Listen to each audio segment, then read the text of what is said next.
20 tahun yang lalu, terjadi kekacauan di seluruh dunia. Jaringan listrik mati, internet hilang, dan terjadi kekacauan di mana-mana. Para manusia membangun dinding untuk melindungi kota mereka dan mengusir para penjahat keluar menuju kekacauan. Hingga yang di dalam, tetap di dalam, dan yang di luar, tetap di luar. Kondisi ini membuat orang-orang memasang senjata di mobil mereka. Lalu kita diperkenalkan dengan seseorang bernama John Doe yang sedang dikejar dan diserang oleh orang-orang menggunakan mobil bersenjata. Tanpa kesulitan sama sekali, John berhasil mengalahkan dan menghabisi mereka semua.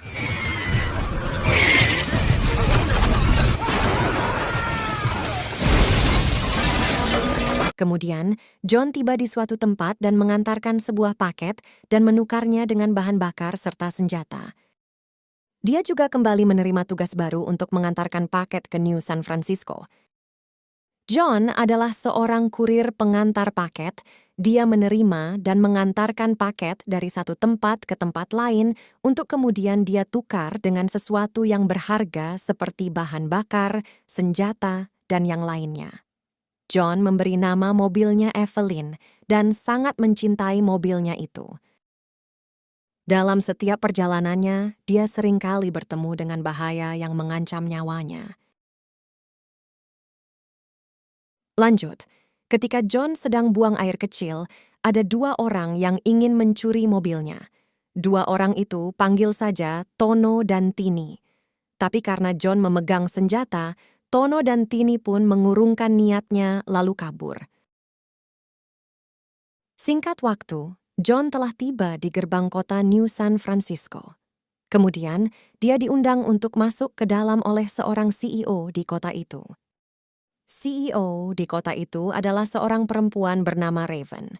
Raven merasa kagum dengan pekerjaan John mengambil dan mengantar paket, karena dalam kondisi dunia seperti saat itu, tidak mudah untuk menjadi seorang kurir. Raven lalu meminta John untuk mengambil paketnya di New Chicago. Awalnya John menolak tawaran itu karena tempatnya sangat jauh dan juga jauh lebih berbahaya dari tempat biasa dia mengantar dan mengambil paket. Akan tetapi, Raven menawarkan hadiah jika John mau dan berhasil mengambil paketnya. Kemudian, Raven mengajak John untuk melihat-lihat keadaan di dalam kota itu. Keadaan di dalam kota ternyata sangat jauh berbeda dengan keadaan di luar. Raven pun akan mengizinkan John tinggal di dalam sana jika ia berhasil menyelesaikan pekerjaannya. Lalu Raven membawa John ke rumahnya dan bertemu dengan suami dan anak Raven. Diketahui bahwa itu adalah pertama kalinya John melihat bayi. Dia termenung dan kemudian menyetujui tawaran dari Raven. Raven memberikan waktu 10 hari untuk John mengambil paketnya, dan perjanjian akan dibatalkan jika dia terlambat walau hanya 1 detik. Kemudian, John pun pergi dari sana. Akan tetapi, setelah itu terlihat bahwa ternyata bayi itu bukan anak Raven dan laki-laki tadi bukanlah suaminya. Scene berpindah kepada Tono dan Tini yang ditangkap dan disiksa oleh para petugas kepolisian. Di sini, Tono dipaksa untuk menghabisi nyawanya sendiri dan Tini diberikan sebuah tanda dengan besi panas di lengan kanannya.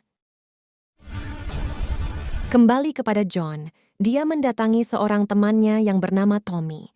John ingin meminta peta untuk menuju ke New Chicago. Tommy memperingatkan John bahwa di sana adalah tempat yang berbahaya. Tapi John menjelaskan bahwa dia mendapat tawaran yang tak bisa ia tolak. Setelah John mendapatkan peta, dia pun pergi. Tapi Tommy mengingatkan bahwa John harus melewati Vegas terlebih dahulu dan mereka berdua sama-sama tahu siapa yang menguasai Vegas. Kemudian diperlihatkanlah sebuah mobil es krim.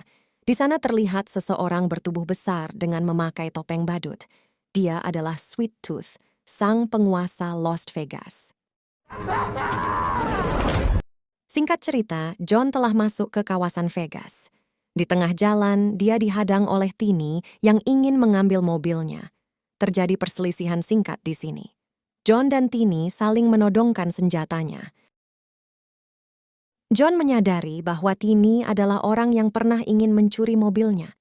Tiba-tiba terdengar suara mobil es krim yang dikendarai oleh Sweet Tooth menuju ke arah mereka.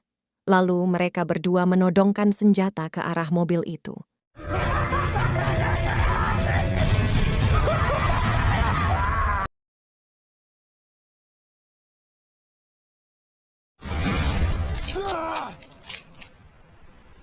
Ternyata, John lupa mengisi peluru senjatanya. Ketika John lengah, tiba-tiba Tini pergi membawa mobilnya. Untung saja dia berhasil mengejarnya dan kemudian masuk ke dalam mobilnya. Karena Sweet Tooth masih mengejar mereka, maka John bertukar posisi dan mengendarai mobilnya. Kemudian pertarungan John melawan Sweet Tooth pun dimulai.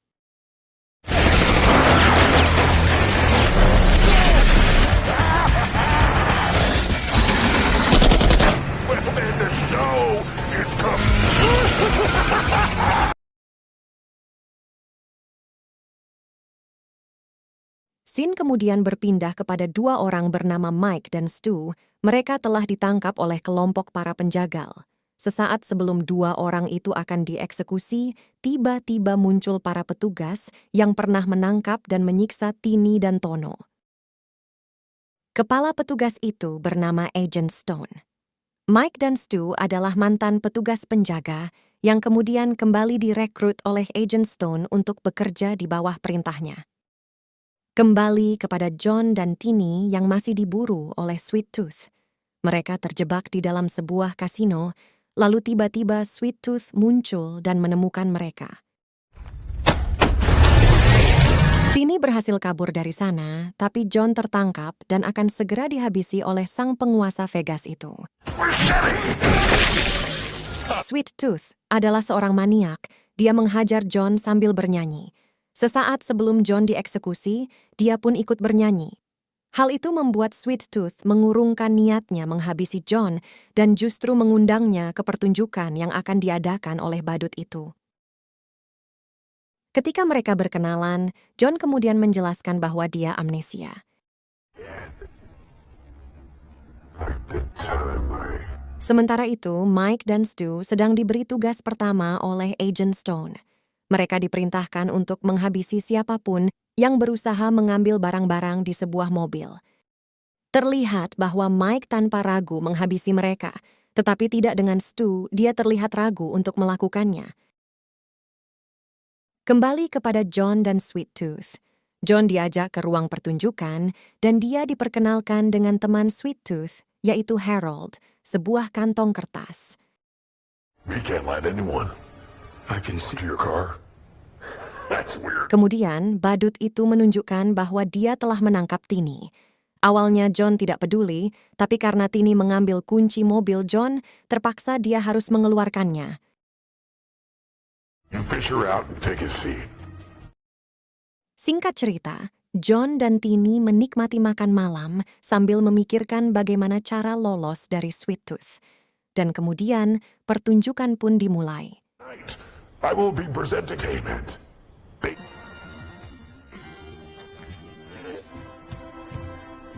And for time for kisses. Dan itulah pertunjukan yang sangat membosankan untuk ditonton. Ketika pertunjukan selesai, badut itu bertanya mengenai pertunjukannya. Tini pun mengatakan bahwa itu adalah pertunjukan terburuk yang pernah dia lihat seumur hidupnya. Anehnya, Sweet Tooth justru senang karena Tini sudah berkata jujur. Dan mereka berdua pun diizinkan untuk pergi dari tempat itu. Singkat cerita, John dan Tini melanjutkan perjalanan. John mulai menyebut Tini dengan nama baru, yaitu Quiet. John dan Quiet kemudian tiba di sebuah pos perbatasan yang dijaga oleh Mike dan Stu, dan satu orang lagi kita sebut saja Jamal. Quiet mengingat bahwa Jamal adalah salah seorang petugas yang pernah menyiksanya. Dia pun keluar dan ingin menembaknya, akan tetapi Mike dan Stu kemudian menyetrum dan menahan mereka. John dan Quiet kemudian ditangkap dan dibawa ke sebuah markas. Take him away. Mike dan Stu lalu melucuti senjata di mobil John dan memeriksa barang-barang di sana. Jamal pun menemukan sebuah peta yang membuatnya terkejut. John dan Quiet diinterogasi oleh Agent Stone. Dia bertanya dari mana dia mendapatkan peta itu. Dia menjelaskan bahwa peta itu memiliki rute yang menghindari semua pos pengawasan milik Agent Stone. Karena tidak mendapat jawaban, Agent Stone menyuruh Mike dan Stu untuk menyiksa mereka. Sampai akhirnya Stu membawa mereka berdua ke dalam ruangan yang ujungnya terdapat jurang untuk menjatuhkan mereka. Stu yang memang berhati baik kemudian dibujuk oleh John dan Quiet hingga mereka bertiga mencoba untuk kabur dari sana.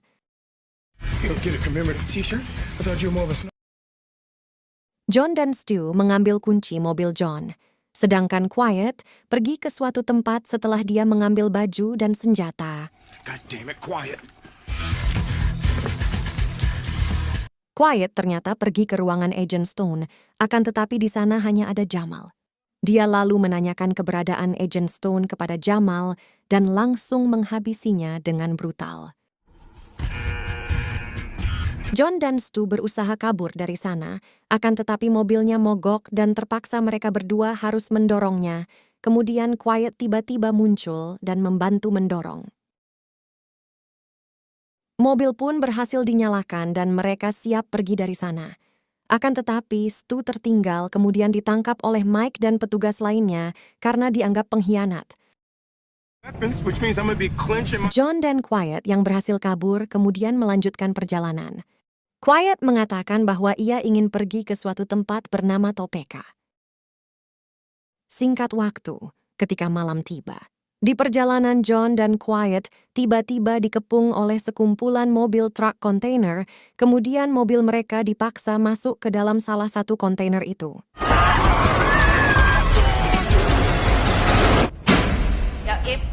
Di dalam, mereka disambut oleh seorang wanita bernama Watts yang mengatakan bahwa dia hanya ingin berbicara. Lock it up.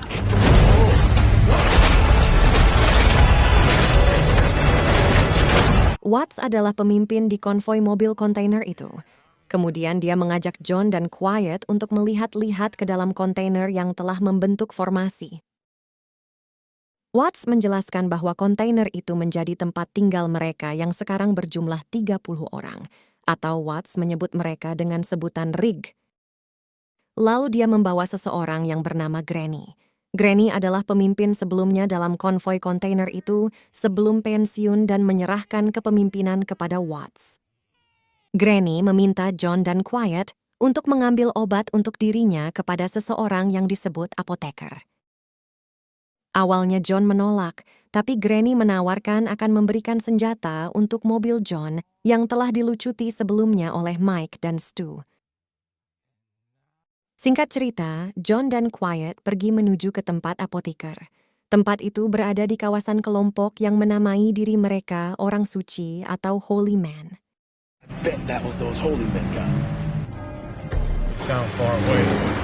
Lalu mereka tiba di rumah sang apoteker. Dia bernama Amber. Amber langsung memberi minuman dan mereka langsung meminumnya. Akan tetapi ternyata minuman itu telah diberi racun hingga John dan Quiet muntah dan tidak bisa bergerak. Amber kemudian menginterogasi dan menyiksa mereka. Akan tetapi setelah mereka menjelaskan bahwa mereka adalah utusan Granny, Amber pun langsung menyembuhkan mereka berdua. Amber juga langsung memberikan obat pesanan Granny kepada mereka. Lalu John dan Quiet pergi dari sana. Singkat cerita, setelah kembali tiba di konvoi, John langsung memberikan obat kepada Watts. Watts menjelaskan bahwa obat tersebut bukan untuk menyembuhkan Granny, melainkan untuk membuat Granny lebih nyaman ketika dia meninggal. Setelah Granny meminumnya, dia berjanji bahwa John akan mendapatkan senjata di mobilnya sesuai kesepakatan. Granny kemudian menyampaikan pesan-pesan terakhirnya kepada Watts dan menyerahkan seluruh kepemimpinan dari konvoi kepadanya. The only thing more precious is Dan Granny kemudian meninggal di dalam mobil kebanggaannya. Watts dan seluruh anggotanya mengadakan upacara pemakaman spesial untuk Granny. It was her ride when the world fell.